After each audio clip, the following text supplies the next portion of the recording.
Well, as on a clear night, you can see sometimes better without it.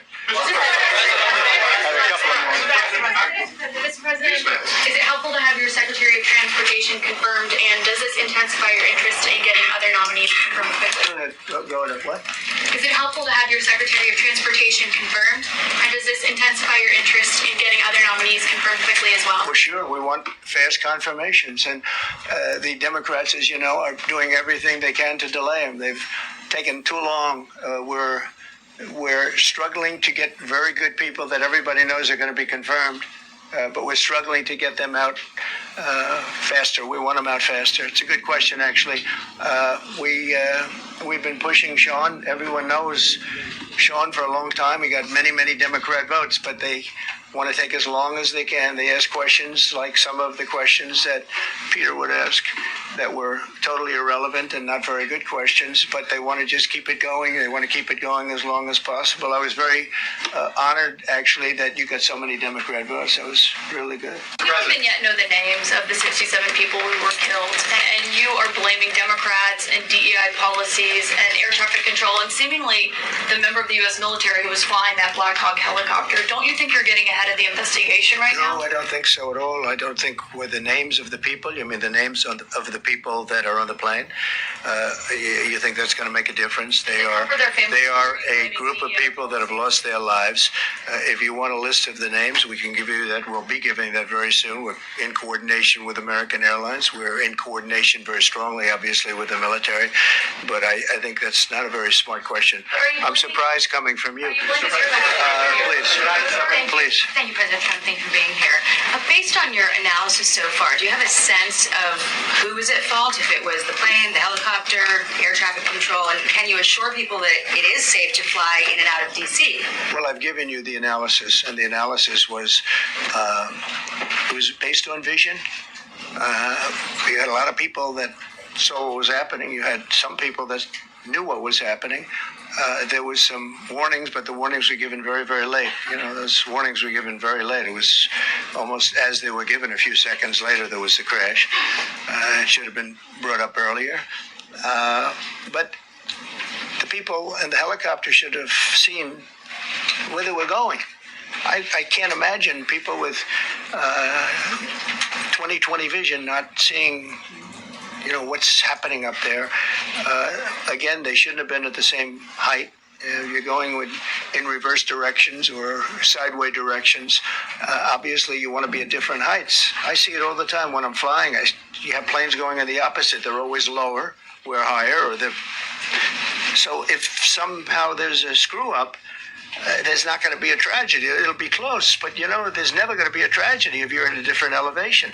For whatever reason, they were at the same elevation. And also, from the American Airlines Center, he's along the track that every plane is along. You say, what was the helicopter doing in that track? It's very sad. But visually, somebody should have been able to see and taken that helicopter out of play, and they should have been at a different height. Thank you, sir. You mentioned the Russians that were on board that plane. What other nationalities were on board that passenger? There were a couple of others. We're going to be announcing it in about an hour. We have some very specific information.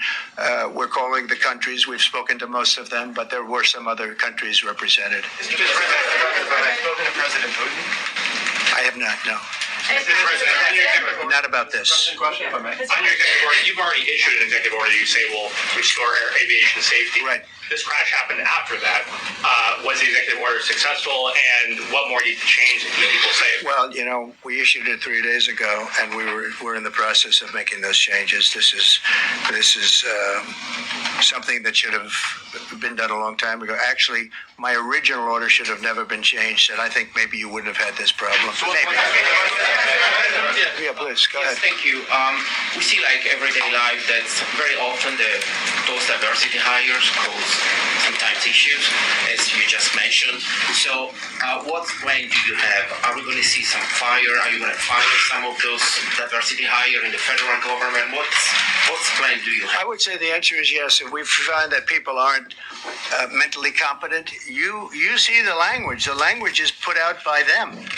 And if you see that, I'm not going to bore you by reading it again, but these are not people that should be doing this particular job. They'd be very good for certain jobs, but not people that should be doing this particular job. President, you have today blamed the diversity element. Perhaps the helicopter pilots were the ones who made the mistake. It's all under investigation. I understand that. That's why I'm trying to figure out how you can come to the conclusion right now that diversity had something to do with this crash. Because I have common sense, okay? And unfortunately, a lot of people don't. We want brilliant people doing this. This is a major chess game at the highest level. When you have 60 planes coming in during a short period of time, and they're all coming in different directions, and you're dealing with very high-level computer work and very complex computers. And one of the other things I will tell you is that the systems that were built, I was going to rebuild the entire system, and then we had an election that didn't turn out the way it should have. But they didn't build the systems properly. They spent a lot of money renovating a system, spending much more money than they would have spent if they bought a new system for air traffic controllers, meaning the computerized systems.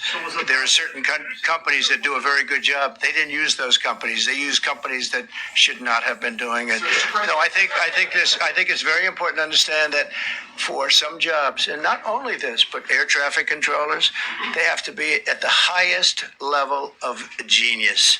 Okay. I want to ask you about the ice skaters in a moment because the U.S. Ice Skating Committee was affected. But first, if I can, the cited FAA text that you read is real, but the implication that this policy is new or that it stems from efforts that began under President Biden or the Transportation Secretary Pete Buttigieg is demonstrably false. It's been on the FAA's Who said website. that, you? No, it's on the website, the FAA's website. It was there in 2013. It was there for the Take a look entirety. at what I read. It was there for the entirety of your administration, Nice and easy. too. So my question is, why didn't you change the policy during your first I administration? did change it. I changed the Obama policy, and we had a very good policy. And then Biden came in, and he changed it. And then when I came in 3 days ago, I signed a new order bringing it to the highest level of intelligence. Okay. It's on the website. Please.